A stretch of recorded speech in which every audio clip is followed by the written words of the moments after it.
इनकी पूरी मानता है गुरुजी की, और गुरुजी तक पहुंचा संदेशा जब बात पड़े।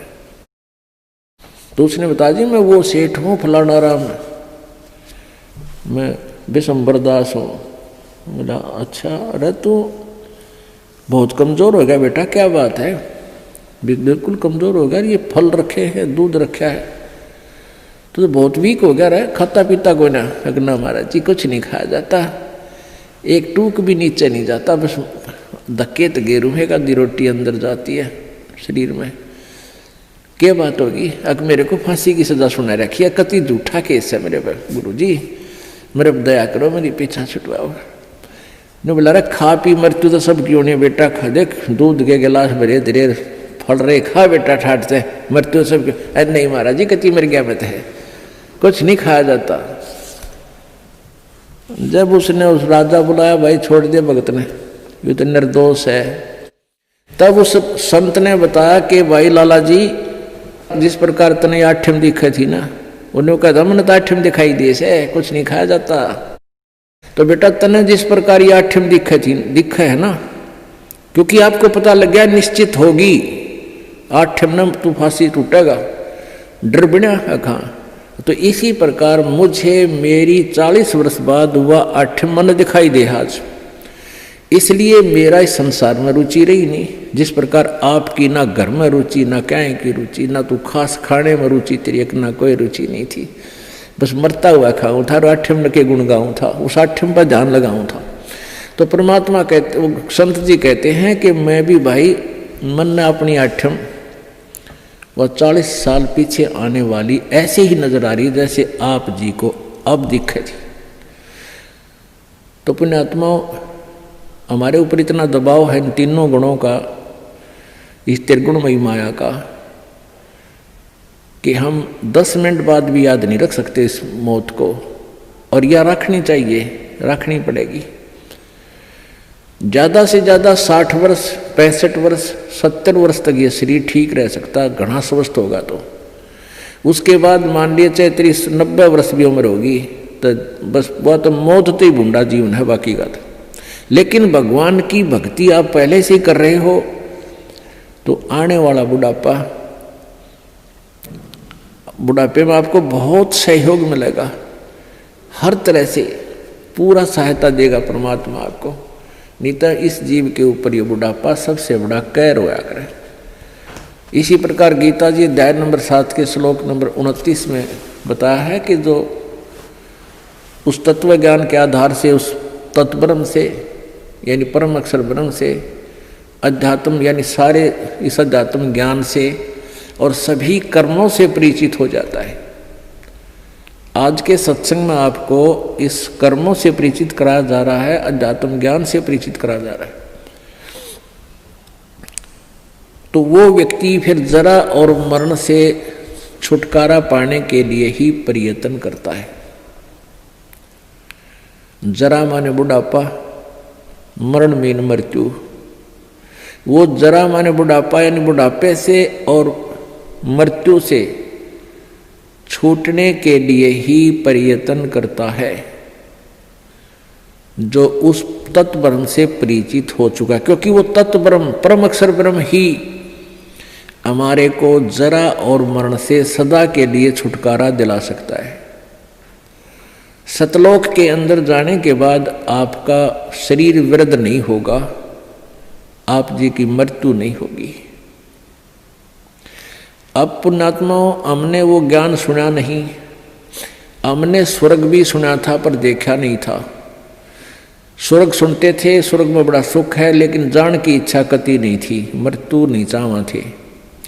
अब इस तत्व ज्ञान के आधार से आपको इतना विश्वास हो जाएगा कि आप जी यहाँ से जाने की रुचि बनाओगे, क्योंकि यहाँ इतने कष्ट हैं संसार में, इसको देख देख कर इनसे तंग आकर के आपका मन हट जाएगा। और इस तत्व ज्ञान के आधार से आपको ये भी पता चलेगा कि ये तो आज नहीं, इस जन्म में नहीं, असंख्य जन्मों में पहले भी हो लिया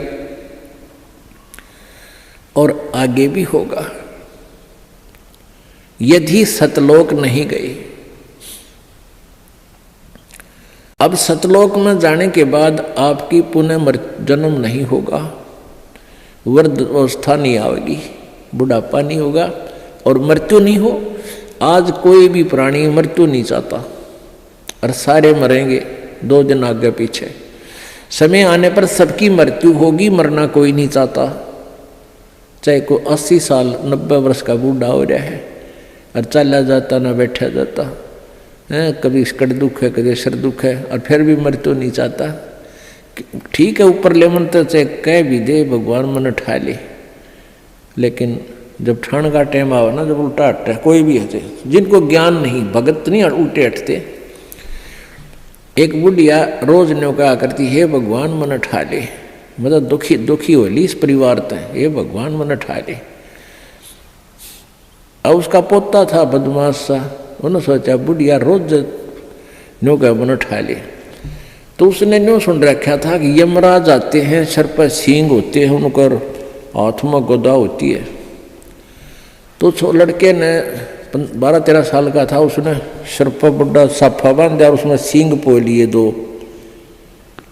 और हाथ में ले लिए गदा सी बना ली, कपड़े की जो करिए नकली रामलीला रखा है ना हनुमान की। और पहले इसे टिमटिमाते हैं दीवे होया करते, दीवा दिया ला, दीपक लगा दिया और बुढ़िया का हटा के मुँह पर तक कपड़ा ने बोला, बुढ़िया बोले होशियार चल तुझे लेने आया।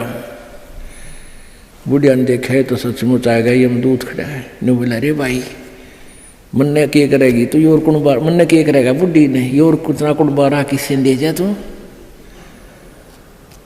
अब न बोला ना तेरा नंबर है, बोला अरे भाई तेरा आगे दोनों हाथ जोड़ो, मन्ने ना ले जाए वे। तो फिर उसने उतार दिया सारा साज बाज हटके हाथ धर दिया। तो इन्होंने बोला, दादी क्यों मगज खाया करती रोजाना, मैंने ठाले मरी क्यों ना तू। ने बोली, रे ढेड़ तने गढ़ दूँ, तू था तन डरा दी थी मैं। तो भाई बात ये है कि हम चाहे कोई भी कुछ कह रहे हैं, हमने ठाले पर ठाण का टाइम आओ जब उल्टे हटे हैं। तो कहने का भाव ये है कि हम मृत्यु नहीं चाहते, मृत्यु होगी। अब यहां से तो आपने मरना पड़ेगा, सब कुछ त्यागना होगा और ये मालूम नहीं कब त्यागना पड़ जाए। ये कोई जरूरी नहीं है कि हम वैसे अटकल से आगे बढ़ रहे हैं कि अभी हो सकता है 10 साल 20 साल हमारी मृत्यु ना हो। अब कोई 60 साल का नहीं सोचा 20 साल तो 80 साल तो जीवेंगे। और क्या पता ये रोज दुनिया की मृत्यु होने लग रही, कोई 20 साल का, कोई 10 वर्ष का, कोई 50 वर्ष का, कोई 60 वर्ष का। तो ये अटकलबाजी हमें डबोरी है। हमने भगवान से डरना चाहिए और याद रखे उस मौत को, प्रथम परमात्मा को और सेकंड मौत को। फिर ना तो बुराई कर सकते, ना चोरी कर सकते, ना ठगी कर सकते, ना बदमाशी कर सकते, ना 2 नंबर का काम कर सकते, कि जाना दिखेगा आपने। फिर तो यहाँ तो से तो आपने जाना ही पड़ेगा। और यदि आपकी श्रद्धा सच्ची लो, उस सतलोक में जान की लगी, इस ज्ञान के आधार से आपकी आस्था या किसी परिवार जन्म में या किसी धन में नहीं रहनी चाहिए। जब आप यहाँ से चलन के योग्य होगे और ये रहकर आपकी परीक्षाएं भी होंगी, आपके ऊपर कोई ऐसी आपत्ति ऐसा आएगा सच में, फिर आप देखेंगे कि मेरी वृत्ति बेटे में है कि बेटी में, पोते में है कि या पोती में, कोठी में या कार में।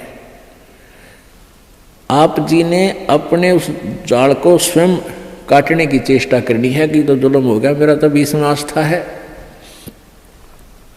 और यहाँ आस्था आशा रही तो वापस जन्म होगा, जहाँ आशा ता बासा होई और मन कर्म वचन सुमरियो सोई। आपकी यहाँ किसी भी चीज में आशा रहेगी, आस्था रहेगी, तो वापस आप जी को आना पड़ेगा। इसी यहीं पर मन माने यहाँ फिर बैल बनकर आ जा।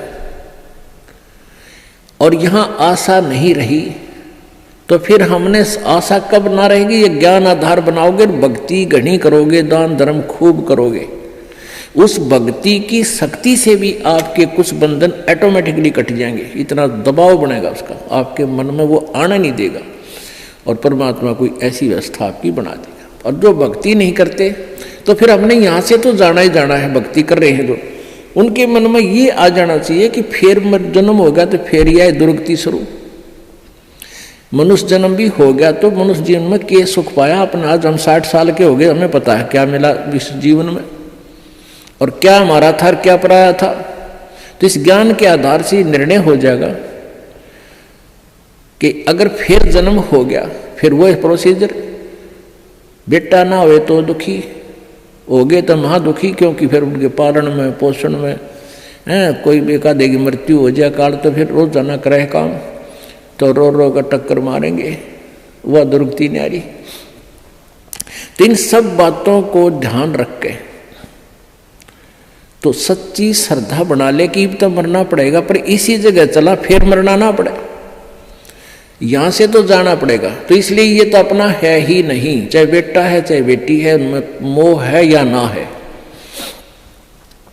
तो अपने परिवार में आप जी ने ऐसे रहना पड़ेगा जैसे एक गाड़ी, रेलगाड़ी का कंपार्टमेंट होता है और उसमें आप सफर कर रहे हो, जिसका जहां स्टेशन आ जाएगा ऑटोमेटिकली उतर जाएगा। किसी का 2 घंटे का है, किसी का 10 घंटे का सफर है, किसी का 24 घंटे का है वो। तो ऐसे ही आप जी इसको ऐसा समझ कर रहोगे जैसे रेस्टोरेंट होते हैं, होटल में जाकर डट गए, तो वहाँ सारी सुविधाएं होते हुए भी आपको पता है कि ये मेरी नहीं है, उनका प्रयोग भी करना है। उनमें मेज कुर्सी पलंग टीवी वहाँ पर है, उनका पंखा कूलर एसी फ्रिज, उनका प्रयोग भी करना है, लेकिन अंडरस्टूड होता है कि मेरी को ना, ये तो धनी की है। तो ऐसे ही ये सारा रेस्टोरेंट, ये होटल, ये काल का है, और हमने किराए पर अपनी पूंजी जमा करा का यहाँ, तो ये कुछ समय का रहने का यहाँ पर मिला हुआ है, और ये व्यवस्था बता दी, इस खेती में बना रखा, ये मजदूरी कर, ये ऐसे खा ले, ये छोड़ रखा है। लेकिन ये अपनी नहीं, हम यहाँ होटल में कुछ दिनों के लिए सटे करे हुए। यदि ऐसी आस्था आपकी बन जाएगी तो फिर कोई पल्ला नहीं पकड़ेगा आपका, कोई बाधा नहीं बनेगी। अन्यथा जो भक्ति नहीं करते हैं उनकी कैसी वृत्ति होती है। अब जैसे कोई पिछले जन्म में भी कोई भक्त भक्ति करता था और वो पार ना होया, आप जी हो, परमात्मा चाहते हैं कि तुम सभी पार हो जाओ, बहुत अच्छी बात है, क्योंकि पार होने के लिए तो ये सारा खेल हो रहा है आपको पार करने के लिए। अब विद्यालय में बच्चे फेल भी होते हैं और पास भी अधिकतर ही होते हैं, और कुछ एक फेल भी हो जाते हैं, तो वो फेल हुए हुए गणे दुखी हुआ करें।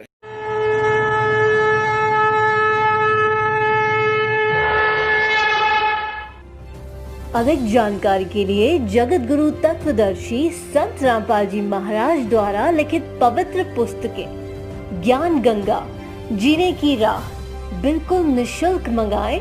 अपना नाम, पूरा पता हमें व्हाट्सएप करें। हमारा नंबर है 7496 801 823। Tell us what you think about this video and don't forget to like, share and subscribe.